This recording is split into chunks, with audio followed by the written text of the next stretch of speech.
Te garanto que, assim como eu, você nunca parou para pensar que você tem o hábito de ser você mesmo. Cara, muito legal esse livro. Capítulo 1 fala do você quântico, extremamente espetacular, um conceito que explodiu a minha mente e eu quero o conteúdo que eu quero trazer para você nessa aula de hoje. Obviamente, algumas pessoas vão se conectar com a ideia, obviamente outras pessoas não vão, o que é extremamente normal. Tá tudo bem se você não se conectar com a ideia, mas eu acredito que a maioria das pessoas sejam como eu. Já ouviu falar em física quântica, já leu alguma coisa assim bem superficialmente, mas nunca se aprofundou num nível, também não vou falar aprofundado, mas pelo menos um pouco mais no conceito do que é a física quântica, o que a física quântica prega, quais são os pilares. E nesse capítulo 1 do livro, essa aula de hoje eu vou falar só do capítulo 1, que já é muita informação, vocês vão ver que já é bastante coisa, e dá para tentar expandir a sua mente, te mostrar a vida por um outro olhar. Volto a repetir, nem todo mundo vai se conectar. Algumas pessoas conseguem ser mais imaginativos e o conceito às vezes vai casar muito bem, você vai se identificar. Quem já leu livros como O Segredo, Segredo da Mente Milionária, livros que te levam a fazer exercícios de visualização. Eu sempre acreditei muito nisso. Só que o livro O Segredo, por exemplo, ele traz uma maneira prática de você fazer isso. E aí, ao longo da aula, eu vou citar algumas passagens da minha vida em que eu apliquei os conceitos do segredo e alguns casos que eu conheço de pessoas que também fizeram esses mesmos tipos de exercícios que a física quântica prega e talvez explique um pouco do que aconteceu comigo e com essas pessoas que me contaram histórias parecidas, beleza? Vamos para o conteúdo da aula de hoje. O capítulo 1, você quântico. Vamos falar um pouco de física quântica, vamos falar um pouco de universo, de molécula, falar como é que seria uma lógica da vida, entre aspas, pelo olhar quântico, que talvez faça um pouco de sentido. Para mim fez muito sentido e é o que eu quero trazer para vocês na aula de hoje, beleza? O livro, já mostrei, Quebrando o Hábito de Ser Você Mesmo. É um livro, o autor do livro é o Joe Dispenza. Esse é meu segundo livro, já é o segundo livro que eu estou lendo em 2025. O primeiro foi Empreenda Agora, que trouxe alguns pilares, tem algumas aulas, eu até vou colocar aí em algum lugar para quem tiver interesse de ler sobre empreendedorismo, de estudar um pouco sobre empreendedorismo, quiser ver os conceitos desse livro, também é bem bacana. Ele trouxe um conceito na introdução que me chamou muita atenção, já me prendeu no livro, já na introdução eu achei bem bacana. O maior hábito que você pode quebrar é o hábito de ser você mesmo. A gente não leva muito a sério isso. Tipo assim, cara, o quanto nós sempre fazemos as mesmas coisas. O quanto nós agimos iguais no dia a dia, na nossa vida como um todo, como a gente faz sempre as mesmas coisas do mesmo jeito. Achei bem interessante esse conceito, porque talvez consciente disso, eu comece a mudar a minha forma de pensar. Por quê? Porque eu já sei os hábitos que eu tenho, como eu sou. E talvez esse hábito de ser você mesmo, que gera os resultados que você já tem, talvez não tenha te levado aonde você quer estar. Ou talvez até tenha, até um certo patamar da vida te levou, deu muito certo, só que chega um certo momento que você estagna, você não consegue avançar mais. E aí você precisa mudar coisas na sua vida. Quando você precisa mudar coisas, cara, não é fácil. Acho que a maioria das pessoas concordam que você mudar não só hábitos que a gente já tem, mas qualquer coisa que você precise. Vou contar uma coisa que aconteceu comigo. Eu tive um problema de nervo ciático, inflamação de nervo ciático, e o médico recomendou. Eu usava a carteira, como a maioria dos homens usa, no bolso de trás. Ele falou, cara, você vai passar a carteira para o bolso da frente, porque quando você coloca a carteira no bolso de trás, você senta bem inclinado e favorece inflamar o ciático porque você está sentindo dor. Eu passei a carteira para o bolso da frente, nunca mais senti dor. Mas quantas e quantas vezes eu me peguei ao longo desse processo pegando a carteira e passando para o bolso de trás, que era o lugar que eu tinha costume. Então, o maior hábito que você pode quebrar é o hábito de ser você mesmo. Talvez seja um dos nossos maiores desafios. Mudar aquilo que a gente já faz no dia a dia, de forma automática, de forma confortável. O livro é dividido em 3 partes. A parte 1 fala sobre a ciência de você, que é a parte que eu estou lendo. A parte 2, o cérebro e a meditação. Meditação também é um conceito que me agrada muito. Eu sou de temporadas com meditação. Tem épocas da minha vida que eu medito muito, tem épocas que eu medito pouco, estou numa época de pouca meditação, do hábito de meditar. Então acho que também vou conectar aqui. E a parte 3, os rumos ao seu novo desafio, ao seu novo destino. Eu acho que é para onde todos nós estamos indo. Então hoje nós estamos dentro do livro, Quebrando o Hábito de Ser Você Mesmo, estamos dentro da parte 1, a ciência de você, dentro do capítulo 1, você quântico. E conforme eu for lendo o livro, eu vou... nesse caso, o capítulo 1 me chamou muita atenção, cabe uma aula sobre ele, nós vamos falar sobre ele. E depois, conforme eu for avançando no livro, eu vou trazendo mais conteúdos que fizerem sentido, claro. Então esse é o livro, e agora vamos falar do capítulo, o Você Quântico. Eu já antecipei logo no comecinho, para você já ter um briefing do que a gente vai falar nessa aula de hoje. O Você Quântico, ele pegou conceitos da física quântica, algumas coisas eu preciso te falar que eu já conheci, eu já tinha estudado um pouco sobre o que é física quântica, que ela está muito relacionada a átomos, moléculas, a composição das coisas, a composição da realidade. Eu tinha uma breve noção do que ele estava falando, mas ainda não tinha pesquisado a fundo e não tinha, principalmente, olhado pelo olhar que ele coloca no livro, que realmente para mim faz muito sentido, e a parte mais importante de todas as minhas aulas, vocês sabem disso, a forma de colocar isso em prática. Quando o cara relata, e esses livros são geralmente os melhores, livros que relatam aquilo, por coisas que você já viveu, por coisas que você já passou, e que você consegue pegar o conceito do livro e colocar na sua vida prática, e falar, cara, isso já aconteceu comigo, nossa, e se eu tivesse tentado resolver do jeito que esse cara está falando no livro? Será que funcionaria? Será que dá certo?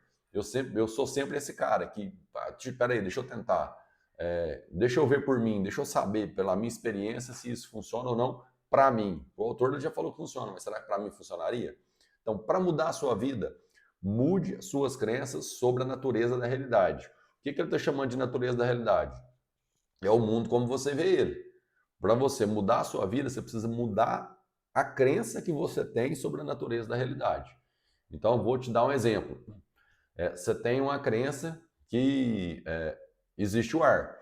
Você respira, você concluiu que o ar existe, porque você respira, porque você depende dele, mas você não vê. Então, tem pessoas que estudam, não, cara, o cara já foi lá no microscópio, sei lá, e viu que as moléculas de ar existem, então, mas você mesmo, tipo assim, cara, pega o ar, você não consegue pegar o ar. Você precisa acreditar, você tem uma crença. Foi construída uma crença em cima disso, a natureza da realidade, a natureza de que, cara, o livro é sólido, isso aqui, é sólido, esse livro é sólido, eu estou vendo aqui, ele existe na minha frente. Mas só que ele começa a trazer ele começa a te instigar a pensar em coisas como elas são na verdade. Beleza, o livro é sólido, eu pego, estou vendo que esse livro existe. Isso aqui esse livro é real. Mente e matéria parecem estar separados. Isso aqui é literal, tá? Isso aqui é frase que eu copiei do livro. A sua mente, ou seja, se você ficar em silêncio por alguns segundos, tem uma voz dentro da sua cabeça que são seus pensamentos. Isso é o que ele está chamando de mente, tá? Não é o cérebro físico. É essa mente, essa voz que fica dentro da nossa cabeça, que constrói os nossos pensamentos, essa vozinha que a gente ouve dentro da cabeça. Mente e matéria parecem estar separados, ou seja, não parece ter conexão. Essa voz que está solta aqui no espaço, não sei muito bem onde ela está, e o corpo físico, a matéria. Então, mente e matéria parecem estar separados. Isso a menos que haja uma mudança em nosso entendimento, ou seja, a menos que haja uma mudança em nossa crença sobre as coisas sólidas e físicas, sobre como as coisas sólidas e físicas de fato existem. Ou seja, e aqui ele vai começar a nos levar a olhar para a seguinte direção. Tudo, no fim, se você for decompondo coisas, o livro, cara, ele é composto de quê? De folha. Essa folha é composta de quê? Moléculas de quê? Essas moléculas são compostas por átomos, são compostas por elétrons, são compostas por nêutrons. E tudo, no fim das contas, é composto de uma mesma matéria. E aí, óbvio que eu não quero entrar no detalhe do detalhe. Cara, não, tem coisa, composição. Vamos pegar o conceito, eu quero discutir o conceito. O conceito, para mim, faz muito sentido. Ele quer nos levar a pensar que, cara, talvez esse mundo sólido e o mundo físico que ele fala é desse mundo da mente. Talvez sejam compostos da mesma coisa. Se eu mudar a minha crença e começar a aceitar a possibilidade do que ele está trazendo for real, como seria esse mundo? Ah, esse mundo seria completamente interconectado. Então vamos ver como que ele explora isso. Aqui, esse aqui ele traz um desenho no livro do átomo clássico, que eles giram em torno do núcleo. E aí eu fui na internet para poder pegar uma imagem que se assemelha à imagem que ele traz no livro. Ó, deixa eu ver se dá para mostrar na câmera aqui. Vou fazer diferente. Vou fazer assim, ó. Vou trazer para a câmera aberta, vou mostrar aqui, ó. Olha lá, ó. Tá vendo? É uma representação do átomo do livro, ó. O átomo clássico, certo? Isso é o conceito que ele traz no livro. Beleza, vamos voltar lá. O átomo clássico. Os elétrons giram em torno do núcleo. No fim, ele quer falar que tudo, seja o pensamento, seja o livro físico, tudo isso é composto por partículas subatômicas. E aí ele vai começar a explorar a criação da realidade. Como é criada a realidade no conceito que ele traz no livro? A energia responde à atenção consciente. Então, por exemplo, isso agora é indagação minha. Como que será que funciona? Atrás de mim tem uma parede, certo? Ok. Nesse momento estou olhando para a câmera e não estou vendo a parede. Será que essa parede só existe quando eu viro para ela e olho para essa parede? No momento em que eu não estou vendo, ela está em alguma composição sem ter a luz da minha visão, sem o meu olhar, sem eu estar presente para ela. No meu mundo, eu acho que ela deixou de existir. Então, ela só vai existir no meu olhar quando eu olhar para ela, que é o que ele está tentando nos trazer aqui como possibilidade. A energia responde à atenção consciente, ou seja, quando eu olhar para a parede, no meu mundo ela vai passar a existir. Um número infinito de possíveis realidades aguarda o observador. E esse conceito, para mim, ele faz muito sentido. E aí eu vou trazer algumas histórias minhas. Por exemplo, quando a minha esposa engravidou pela primeira vez, eu tinha uma certeza absoluta que o meu primeiro filho seria homem. Então, nas minhas possibilidades, nas minhas realidades possíveis, poderia ser um menino ou uma menina. Eu não sei bem como explicar isso tecnicamente, mas essa possibilidade aqui, ela não existia dentro da minha realidade. Quando eu pensava no futuro, quando eu olhava para o dia da criança no meu colo, era um menino, invariavelmente. Nunca teve dúvida. E é isso que ele tenta fazer. Ó, existia um número infinito de possíveis realidades.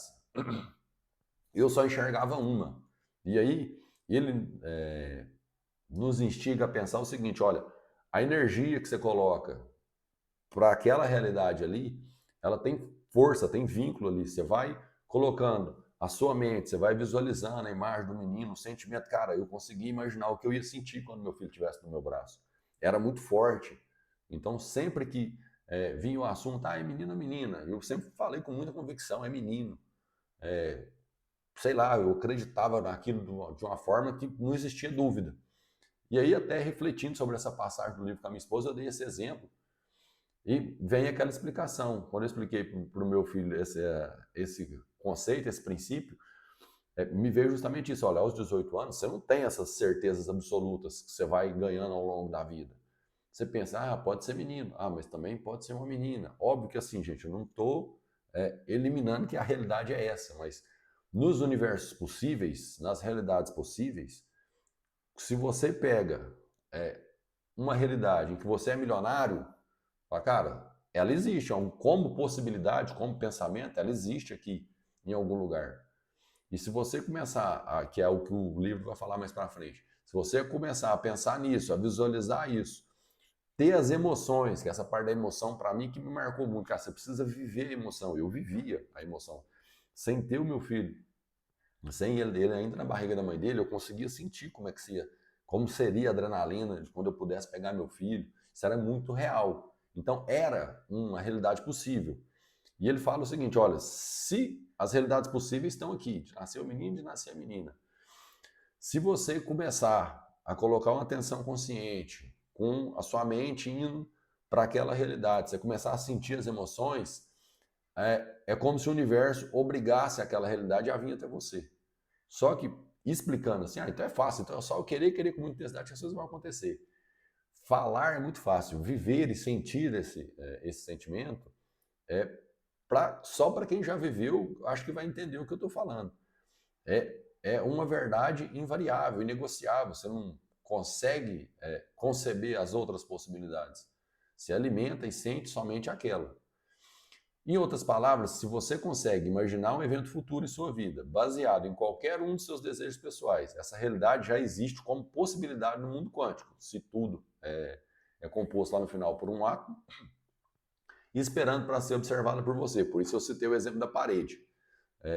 Estamos conectados a todas as coisas do campo quântico. Então, se eu pensar que tudo é composto da mesma matéria no final, inclusive meu pensamento e esse livro, se eu for decompondo ele em pequenas coisas, vai chegar até um certo ponto que existe uma matéria-prima bruta que compõe todas as coisas, do meu pensamento ao livro físico. É isso que ele está instigando. Então, se isso é verdade, está tudo conectado. Essa parte aqui é que me chamou muita atenção. Pensamentos e sentimentos. Transmitindo nosso sinal eletromagnético para o campo quântico. Ele fala que a forma como você tem de transferir isso para o mundo quântico é através de pensamentos e sentimentos. Não adianta só pensamentos e não adianta só sentimentos. Dessas duas coisas é que dão a criação, é que dão o poder para, no mundo quântico, a possibilidade das infinitas realidades que estão ali. Você vai selecionar ela e vai começar a trazer ela, mas desde que isso esteja conectado, seus pensamentos e seus sentimentos. Mudança exige coerência entre os seus pensamentos e os seus sentimentos. Parte interessante. A física, isso é do livro, é um subtópico do livro. A física quântica é sem sentido. No mundo maluco do modelo quântico da realidade, tudo está se intercomunicando dentro de um campo de informações de dimensão mais elevada. Então, por isso, lembra que lá no começo ele fala de crença? Ele realmente depende de mudar a sua crença da forma como você acredita a realidade, para que você imagine realidades possíveis, dessas realidades possíveis, que elas são compostas de uma mesma matéria e que essa matéria vibra através de pensamentos e sentimentos. Se você fizer isso, unir essas duas coisas, você consegue atrair essa realidade para você. Cara, para mim faz todo sentido. Se medimos e reafirmamos a realidade com os nossos sentidos, ficamos empacados no paradigma newtoniano. Nossa forma de sentir, isso aqui é observação minha, nossa forma de sentir importantes nos impede muitas vezes de tentar imaginar a possibilidade da realidade não ser só isso que a gente vê, para que o mundo seja para além disso. Por exemplo, que eu precise ir, cara, para o átomo que compõe o livro. Se eu aceitar, para muitas pessoas têm dificuldade para deixar a imaginação fluir, conseguir construir realidades muito fora daquilo que está acostumado, porque isso impede que nós sejamos tão importantes. Então, por isso que eu coloquei essa observação. A nossa forma de se sentir importante, às vezes, nos impede de conseguir imaginar outras realidades. Isso aqui é um ponto extremamente importante do livro, que eu acredito que está conectado. Você consegue mudar a sua mente, mude sua vida. Mente é matéria e matéria é mente. Esse é o modelo quântico. Ele quer falar que a matéria é composta no último nível, é composta de uma matéria que esse mesmo pensamento, que essa mesma voz que eu ouço aqui, também é composta da mesma coisa, ou seja, está conectado. Então, quando eu consigo se elas são compostas da mesma matéria, da mesma coisa, quando eu consigo mudar um, eu consigo mudar o outro, eu consigo atrair as coisas que eu quero. E eu achei bem interessante esse conceito. Mude sua mente, mude a sua vida. Mente é matéria e matéria é mente. Esse é o modelo quântico. Como eu falo sempre para você pesquisar, como eu já falei para vocês que eu uso o meu método é o método PAN, preparação, ação e melhoria. Eu aplico os conceitos que eu ensino. Então, fui pesquisar um pouco sobre física quântica utilizando o método PAN. Fazendo uma preparação antecipada, eu fiz uma pesquisa, que agora recente, para preparar a aula, e trouxe alguns conceitos. Física quântica. Para saber o que há de ininteligível ali, vamos começar pelo básico. Física quântica é o ramo da ciência que descreve o funcionamento do mundo em escala microscópica. Suas equações mostram com mais de 10 casas decimais de precisão o comportamento das partículas fundamentais, os tijolinhos invisíveis que constroem tudo que há no universo. Me parece que no fim existe o menor tijolinho que compõe tudo que há no universo, a matéria básica que compõe todas as coisas. Essas partículas formam átomos, que formam moléculas, que formam tecidos e órgãos, que formam você. Uma precisão de 10 casas decimais equivale a medir a distância de Porto Alegre ao Natal com a margem de erro de um fio de cabelo. Eis o grau de intimidade com que conhecemos a nós mesmos. Isso aqui é uma pesquisa que eu fiz no Google, lá da Super, esse é o link da onde eu pesquisei a matéria, no site da Super Interessante. Então, para pensar o seguinte, olha, no fim existe um tijolinho que é igual, que compõe todas as coisas. O método de ação, como é que a gente pode colocar isso? Para mudar nossas crenças, nós precisamos estar presentes para os cenários possíveis, igual esse exemplo que eu falei do meu filho. Quando há dúvidas, em geral, as coisas não avançam conforme queremos. Quando há um desejo inquestionável, em geral, as coisas avançam nessa direção. Eu acredito que você tem histórias de coisas que aconteceram com você similares à minha. Então, se eu fizer uma preparação, ou seja, se eu entender o que é o mundo quântico, se eu vivi essa ação como possibilidade, isso aconteceu comigo. O que eu posso fazer de melhoria aprendida, aplicando o meu método para aprender física quântica? Em geral, a grande diferença entre quando dá certo e quando não dá é que quando dá certo, nossas emoções e pensamentos vibram em uma mesma frequência, quase impossível de ser quebrada. Quem já viveu sabe do que eu estou falando. Esse exemplo do meu filho, quando eu fui para a Europa, usei aquele método que é mostrado no segredo. Cara, pega uma imagem, eu coloquei, já contei isso no meu Instagram várias vezes, eu coloquei uma imagem da Torre Eiffel no meu celular e eu visualizava ela todo dia e tal. Ah, não, então se eu colocar aí, óbvio. Quando a pessoa fala assim, então você quer dizer que todo mundo que colocar a foto da Torre Eiffel no celular vai parar em Paris igual você foi? E um dia eu atualizei a foto, era uma foto de mim na Torre Eiffel. Você acha que todo mundo vai fazer isso? Não. Por quê? Porque tem gente que coloca a foto e só de me perguntar assim, você acha que vai? Quer dizer, já criou um universo, já criou uma realidade possível em que não vai. Inclusive, se vem mais perto de o sentimento verdadeiro, se a pessoa fosse verdadeira comigo, fala, cara, eu nunca vou chegar lá. E isso é suficiente para garantir que você nunca vai chegar lá. Entenderam? Então, é um processo que internamente você tem que conhecer. Você tem que saber daquilo que você está falando, da forma como você sente, da forma como você pensa. Beleza? Para mim faz muito sentido. E apliquei, e já apliquei o conceito, não nessa metodologia toda que está aqui, que é o primeiro capítulo desse livro. Achei super bacana, super interessante. E, obviamente, para quem puder, recomendo a leitura. Quem não puder, recomendo continuar assistindo as minhas aulas para poder explorar, conhecer um pouco mais de física quântica, dos conhecimentos que o Joe Dispenza traz nesse livro, que eu achei muito legal, muito bom.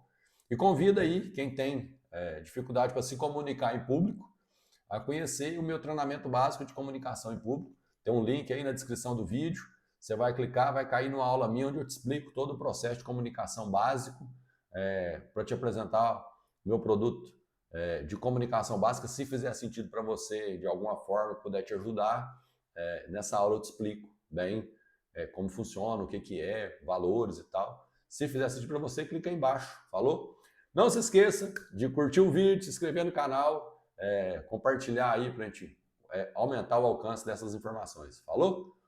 Por hoje, muito obrigado e até a próxima. Valeu!